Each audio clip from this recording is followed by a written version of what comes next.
Frente a frente. Muy bien, qué bueno que está con nosotros, sintonizando TCS en esta mañana frente a frente. Les saluda Moisés Urbina. Estamos en el jueves 7 de abril del 2022. Buenos días, bienvenidos y gracias nuevamente por tomarse el tiempo para sintonizarnos esta mañana. Dos conversaciones este día. En los primeros 45 minutos ya aquí en el estudio, el ingeniero Agustín Martínez. Él es el nuevo presidente del Comité Ejecutivo de la Asociación Nacional de la Empresa Privada, la ANEP. ¿Cómo está usted, señor? Buenos días. Bien, Moisés, muchas gracias. Gracias por invitarnos, siempre dispuestos a conversar con tu teleaudiencia.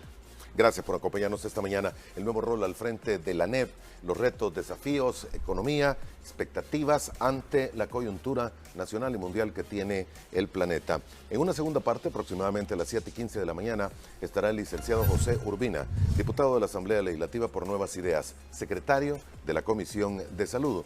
El tema, lógicamente, es el alcance y la finalidad de esta nueva ley o las reformas que se han hecho a la ley especial de trasplante de células, tejidos y órganos humanos, además del trabajo legislativo ante la realidad y los retos que vive El Salvador. Este es el menú que tenemos para este día, la invitación para que nos escriba a través de la red social de Twitter las interrogantes y preguntas que pudiese tener para nuestros invitados. Ingeniero, felicitaciones.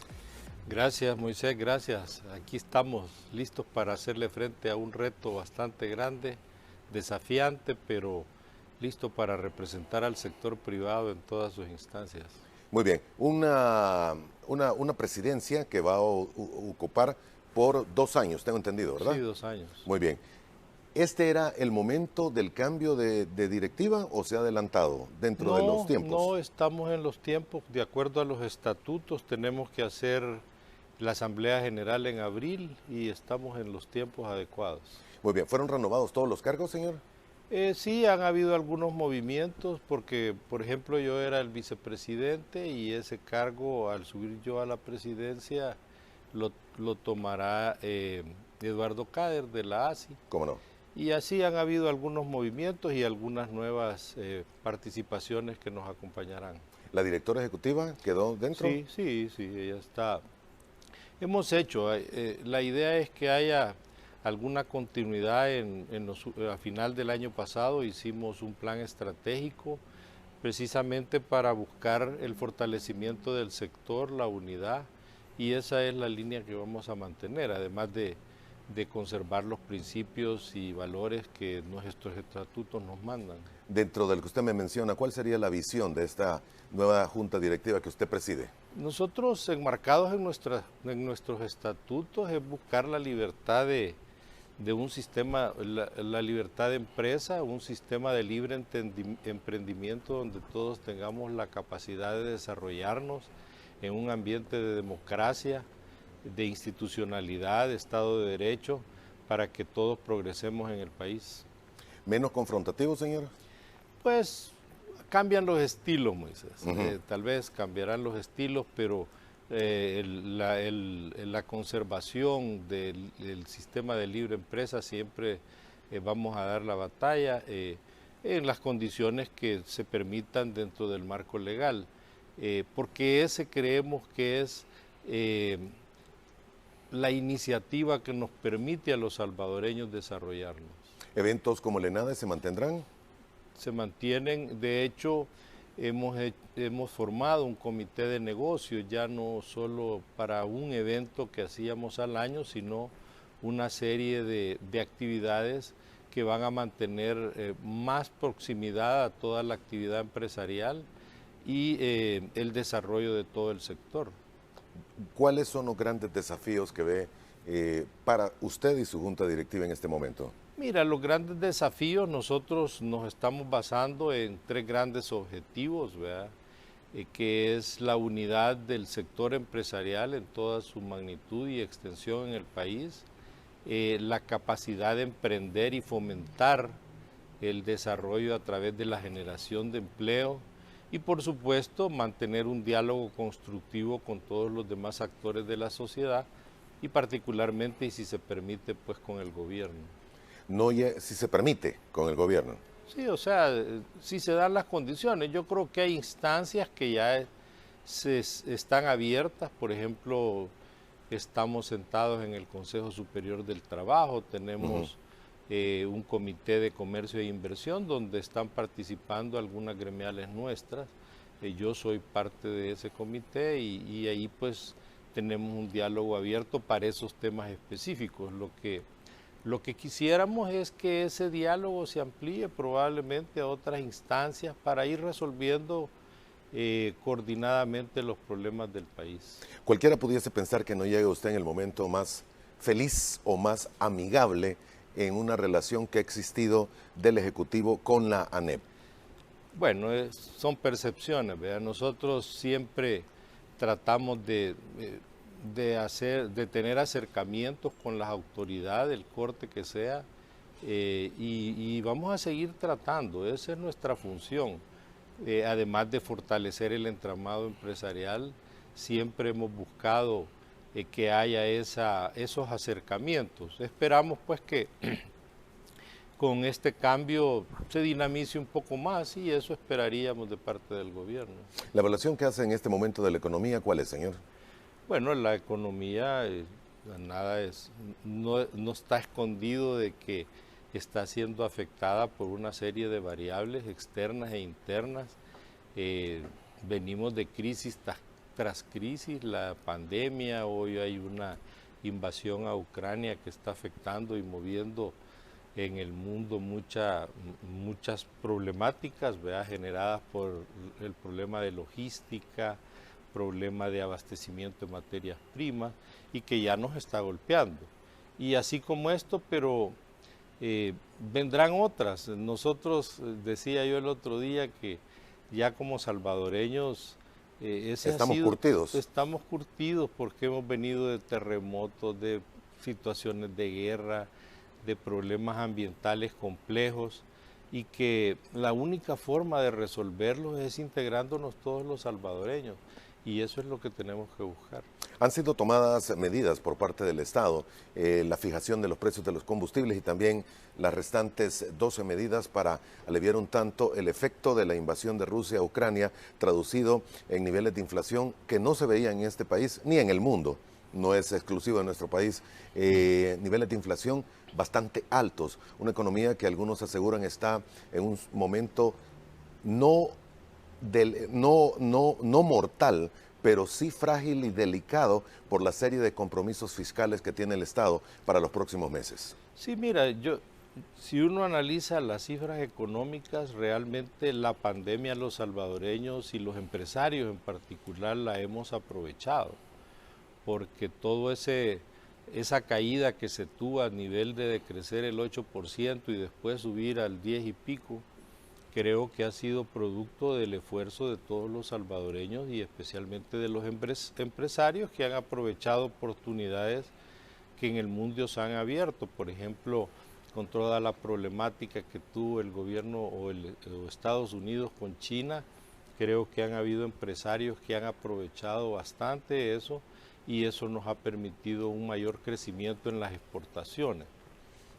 Y por otras razones, esa y otras razones también ha habido un incremento en la contribución al fisco.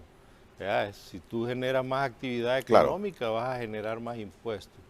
Y por otro lado, las remesas que también han tenido incrementos sustanciales y eso ha aliviado bastante el impacto. El problema que vemos ahorita y es la coyuntura en que vamos a entrar es que estamos volviendo a niveles de crecimiento similares a los que teníamos previo a la pandemia. Así que por eso es que tenemos que prepararnos, por eso es que tenemos que trabajar entre todos los salvadoreños y particularmente en las instancias del gobierno que permitan que esos problemas se minimicen. Hay varias líneas de pensamiento en esto, ingeniero, se las traslado para ver qué comentario nos tiene usted. Para el caso, crecimiento del PIB, abrupto como el que se ha tenido, naturalmente acompañado de una inflación también, esto implica un Producto Interno Bruto mayor, lo que significa también una deuda menor. Si lo ve matemáticamente, sí, es de esa forma. Y naturalmente conlleva más recaudación de impuestos, pero no va a ser sostenible en el tiempo, aseguran los economistas, y va a tener que llegar a un momento en el que el agua vuelva al nivel.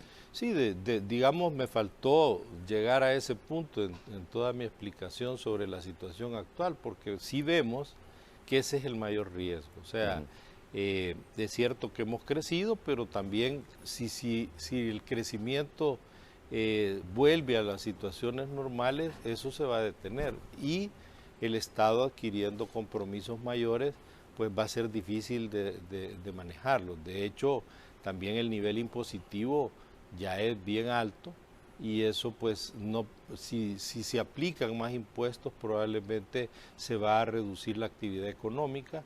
Entonces son variables que quisiéramos que se trabajaran coordinadamente. En el pasado, y te puedo dar ejemplos, por ejemplo cuando llegó el presidente Funes, hicimos propuestas de que nos sentáramos para hacer un pacto fiscal, pero definitivamente muchas veces los gobiernos prefieren tener unas iniciativas propias de manejar los impuestos como ellos mejor lo perfilan, pero no necesariamente a veces se tiene el efecto deseado porque también puede restringir la inversión en el país.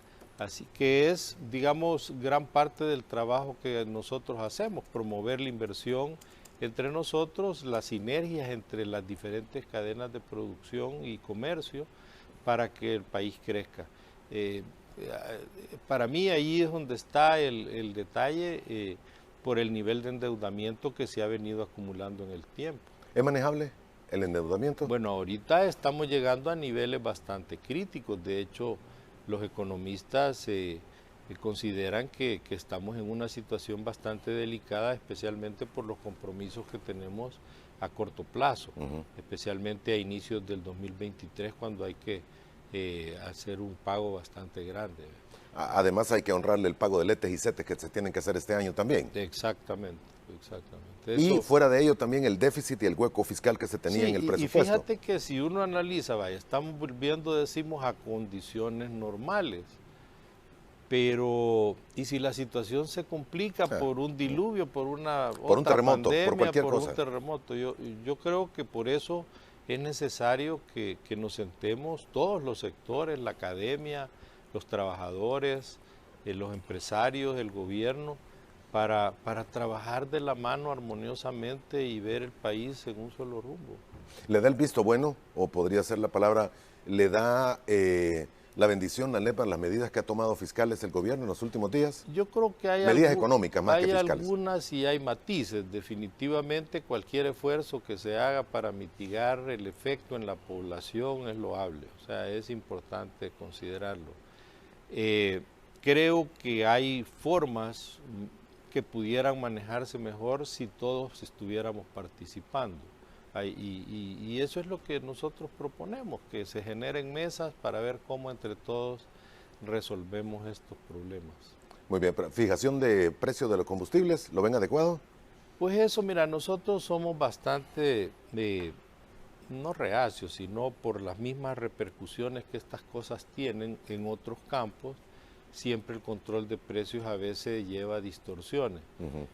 Pero cualquier medida en este momento que sirva para paliar la crisis, pues es bienvenida. Si se toma como una medida de emergencia, podría ser aceptable. Sí, claro. ¿Para un periodo de 2 meses será aceptable? Sí, ahí más bien yo lo que analizaría es el balance con las finanzas del Estado. Y lo que significa el pago del resto que no están cobrando las importadoras. Exactamente. Entonces, ese es el balance que el gobierno tendrá que haber hecho para tomar esa medida. Muchos de los grandes empresarios del país todavía resienten, reclaman y les duele la crisis de contenedores que existe, una crisis que parece no tener por el momento una solución al corto plazo. Claro, sí, mira, si ahorita la situación esa es bien compleja, la gente o muchas veces algunos críticos del sector privado no ven lo difícil y todo lo que los empresarios tienen que hacer para mantener sus servicios en línea, su trabajo de proveer a los mercados.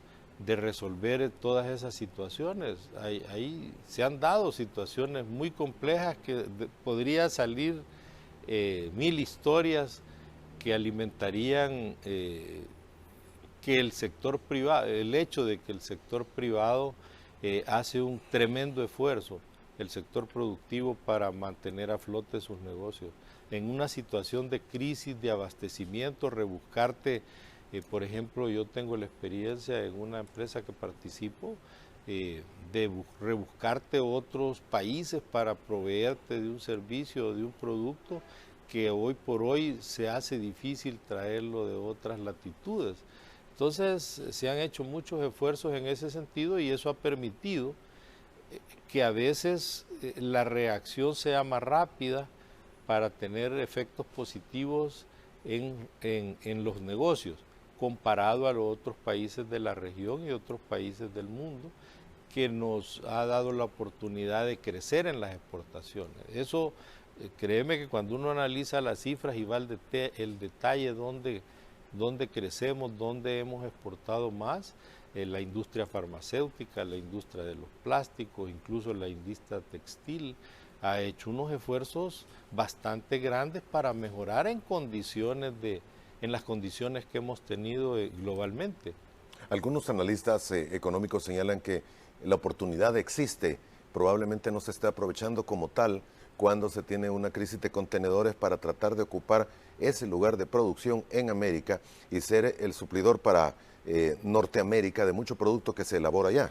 Exactamente, y especialmente aprovechando los tratados de libre comercio y la cercanía. Yo creo que esto ha potenciado eso. Por muchos años nosotros hablábamos de que no se estaba aprovechando bien las condiciones del tratado, las oportunidades del tratado, y la pandemia abrió esas posibilidades.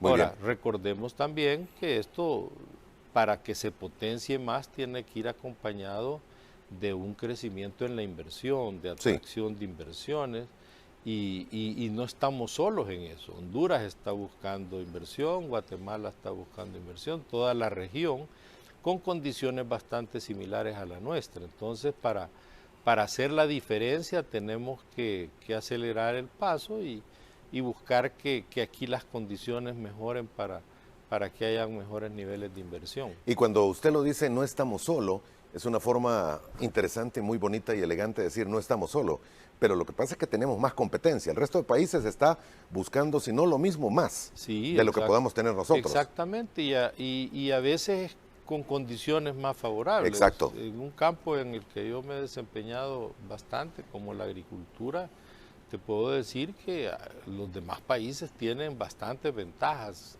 ambientales, de condiciones de suelo, de extensiones de tierra, que favorece que ellos tengan un avance mejor en esto. Entonces hay ciertos campos, y tal vez ese es un tema que deberíamos de tocar, hay ciertos campos que sí deben de potenciarse más, que deben de apoyarse más y no concentrar, por ejemplo, la atracción de inversiones en una sola actividad. Te cuento una anécdota, hace algunos años nos invitaron a una reunión y nos decían, miren, ¿por qué es que no viene la inversión? Vea cuál es la razón. Entonces les decíamos nosotros, miren, antes de estar viendo por qué no viene la inversión, analicemos por qué se va. Vamos a preguntarle a las empresas que se están yendo de ser inversiones importantes en el país, como el caso de Maseca y ese tipo de negocios, que estuvieron acá, y tienes tú, cada vez que voy al aeropuerto me acuerdo de esa historia, porque ahí está la planta. La planta. Que la están utilizando porque ellos son una empresa global, tienen sus operaciones en otros países de la región que han presentado mejores condiciones para operar. Entonces, ese es el tema, cómo atraer más esa inversión y evitar que la que está se vaya. Cómo atraer y mantener a los que ya están. Mucho más importante, apostarle a los que ya estamos aquí, pequeños, medianos empresarios, y ahí es donde queremos concentrar el trabajo de ANEP. Creemos que nosotros podemos generar esas sinergias internas, activarlas para que las cadenas de producción funcionen mejor y de abastecimiento funcionen mejor. Señor, Natalia Amaya nos escribe a través de Twitter y nos dice: buenos días, ingeniero, quisiera preguntarle a su invitado qué piensa de las medidas que se han tomado contra las pandillas, qué impacto tendrá en Agremial. Mira, ese es un tema bastante complejo, que no es nuevo, se han utilizado fórmulas similares en el pasado. Yo creo que toda la población se alegra de que se esté combatiendo. A veces la línea delicada está en que cuando se toman este tipo de acciones, es bien delicada la línea donde podés entrar en abusos o arbitrariedades en el mismo refuego. No es fácil estar operando contra estos grupos y hay que hacerlo de manera contundente, pero a veces con mucho cuidado, y eso no es fácil manejarlo, y entendemos. Además que sí, la legislación que se monta para que eso suceda, para que tener efectividad, hay que ver si va a ser efectiva y eficiente en el largo plazo, porque digamos un estado de excepción que dure mucho tiempo también hay que valorarlo, porque siempre hemos hecho propuestas más integrales nosotros. De hecho, un ENADE fue dedicado solo al tema de seguridad.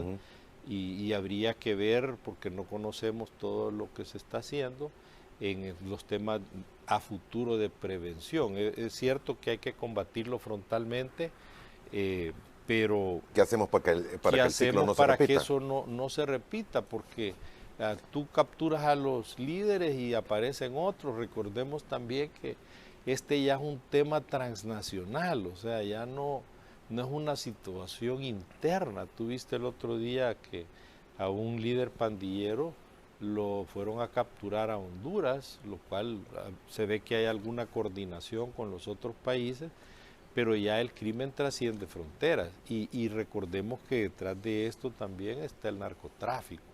Y a veces se hace la pregunta, bueno, ¿quién está financiando eso? Pues ¿y quién más? Y ahí hay negocio de narcomenudeo, y eso lo hemos oído en el pasado, que las autoridades saben que eso sucede. Así que es un problema sumamente complejo y que requiere la participación de todos, especialmente no en el combate frontal, sino en todo lo que se debe hacer en el diseño de las medidas en paralelo para corto y mediano para plazo, que funcionen, ¿verdad? Especialmente desde pequeños. ¿Cómo vas a sacar a todos los niños de todas esas influencias? Tiene que ser a través de educación. Hay también historias al respecto de cómo se origina, y que el problema, yo lo he oído argumentar desde diferentes ángulos. Algunos son políticos, algunos son sociales. La mayor parte de lo que yo creo que sucede o de que influencia todo esto es la desintegración familiar, ¿verdad? El hecho de que muchos padres se fueron para el exterior y desde ahí se quedan los muchachos con sus abuelos tal vez ya no tienen las condiciones de estar tan pendientes, y entonces por eso es que les dicen homies a los líderes, porque absorben como un hogar a los muchachos que están un poco a la deriva y se vuelven ejemplo para ellos. ¿Cómo vamos a cambiar eso? Eso es un trabajo que hay que hacer, intervención en las comunidades, sitios de esparcimiento, lugares de concentración para que se dediquen a otras cosas. Entonces sí hay muchas propuestas al respecto, experiencias en el mundo. Nosotros, tú te acordarás que en un ENADE trajimos a Giuliani, que fue alcalde en Nueva York y que resolvió bastante esa situación. El problema que tenía con las mafias allá. Sí, no, pero también había pandillas. De las pandillas en los barrios más complejos. Y todo eso requirió de esfuerzos empresariales, de coordinación para hacer y recuperar territorios, porque aquí el problema es ese, el control de los territorios. Y como en las guerras tú llegas a un territorio, te lo tomas y lo mantienes. Tú lo estás viendo hoy en todo ese conflicto de Rusia y Ucrania. Si el pleito es que entran y cómo sostenerlo. ¿verdad? Si no lo puedes sostener porque no tienes los recursos y la capacidad y tienes que ir a otro territorio y dejas se regresa el problema. Entonces las comunidades tienen que también concentrarse en ese trabajo para ir mejorando las condiciones. Muy bien, tengo que hacer la primera pausa, vamos a hacerla en este momento, volvemos en aproximadamente 3 minutos. Tenemos más preguntas y comentarios de los amigos televidentes, ya regresamos.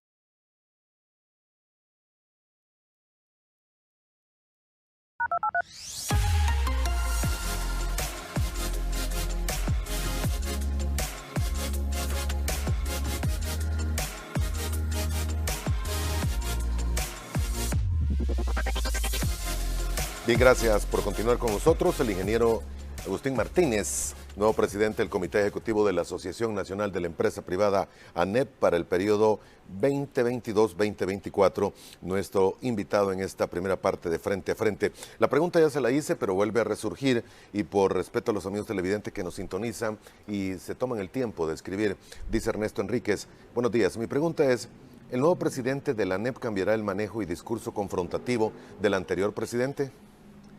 Fíjate que ese es un tema que es una pregunta que me la han hecho varias veces. Realmente ANEP no ha tenido confrontación. Confrontación. O sea, han habido algunos tweets, algunas opiniones, pero realmente si tú te vas a estudiar lo que es nuestra agenda mediática, cómo informamos, nosotros hemos estado más concentrados en el trabajo hacia el interior, en el trabajo a apoyar emprendedores, a hacer los eventos que ya son tradición, organizarlos en ANEP, pero no ha habido un pronunciamiento fuerte hacia instituciones y gobiernos. Sí han habido posiciones claras y determinantes en ciertos actos que se han hecho, o actuaciones que se han tenido, incluso cambios de formatos, de institucionalidad y de decisiones que riñen un poco con la Constitución o bastante, y de eso se trata, cómo cambiamos esa percepción, porque no es cierto que nosotros estemos confrontando. Y pues esa va a ser la línea, ¿verdad? Tratar de buscar espacios, abrir puentes. Nosotros siempre lo hemos dicho también, vamos a estar ahí resolviendo o apoyando a resolver problemas en la medida que así lo tengan a bien otros actores. Y sin embargo, si también no nos toman en cuenta, pues nosotros seguimos en nuestra labor, porque creemos importante la coordinación gremial para muchas cosas que apoyan el desarrollo del país, para toda la gestión empresarial. Hay temas transversales que tenemos que trabajarlos coordinadamente. Yo recuerdo el comentario que una persona sabia me dijo un día, los gobiernos pasan, las empresas continúan y el trabajo debe seguir. Sí, exactamente. Sí, ese es el corazón de todo nuestro accionar, que exista un Estado de Derecho, libertad de emprender, de desarrollarse, y nuestra función principal es la generación de empleo, y esa generación de empleo la vas a incrementar en la medida que se invierte, y para que se invierta tienen que existir las condiciones adecuadas. Nosotros, porque ya como tú decías, estamos curtidos y a pesar de todas las situaciones, y los que hemos decidido quedarnos a vivir y apostarle al país y trabajar por un mejor país, lo vamos a seguir haciendo, independientemente de las condiciones, independientemente de los gobiernos. Muy bien. Joaquín Calderón nos dice, y tiene que ver en el mismo sentido de la pregunta anterior, ¿qué tipo de relación llevará la ANEP con el gobierno actual ahora que usted es presidente? Pues yo te digo, yo no tengo mala relación con ningún funcionario, al contrario, siempre he estado abierto y cuando se me ha buscado ahí he estado. Nosotros vamos a hacer gestiones, por supuesto, para que haya una mejor comunicación. Y de eso es quizás uno de los primeros esfuerzos que vamos a tratar de hacer. Ayer tuve comunicación con algunos funcionarios, con lo que por la misma gestión ya tenemos relación y hablamos de estrechar relaciones, de tener convergencia en el manejo de varios temas y ver hacia adelante juntos, pues porque como hablábamos al inicio, ya las condiciones normales prepandemia están volviendo, pero ¿y si se nos complican más? Estamos viendo, ya hablamos del tema de endeudamiento, que puede generar problemas de flujos para pago de planillas del Estado, etcétera, etcétera. Entonces hay que andarle rápido, porque además el mundo va caminando. Exacto. El mundo y si no nos deja el tren también.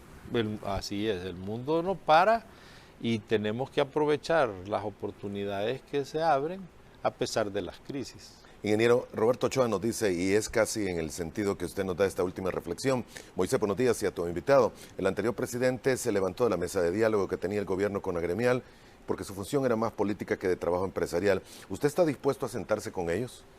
Claro, sí, nosotros siempre hemos estado dispuestos y la verdad... ¿Había una mesa de diálogo antes?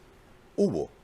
Mira, sí han habido para ciertos temas. Digamos, la transición de ANEP con el presidente anterior y el comité directivo anterior se dio en el momento en que la pandemia entraba con toda la fuerza. Y entonces eso generó algunos malos entendidos y probablemente eso generó distanciamiento en ese tema.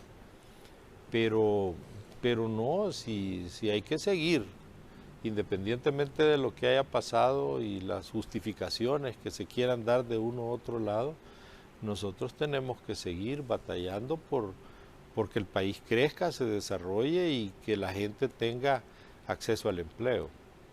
Muy bien, tiene una serie de retos el país.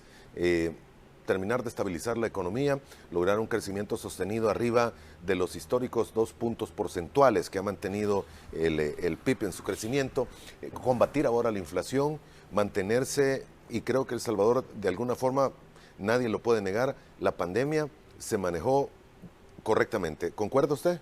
Sí, se tuvieron buenas decisiones al respecto, que creo que se vio el efecto especialmente en los temas de vacunación. Sí. Hubieron algunos otros problemas en el manejo, pero en términos generales podemos decir que sí.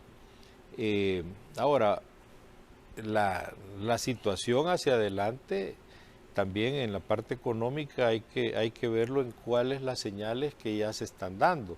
Veía artículos de lo que había planteado el presidente del Banco Central, que se estaba proyectando un crecimiento de 4% y hoy ya se está ajustando a crecer el 3.2%. Y eso tiene que ver, fíjate, casi se da al mismo tiempo que los Estados Unidos hacen un ajuste similar. La Fed.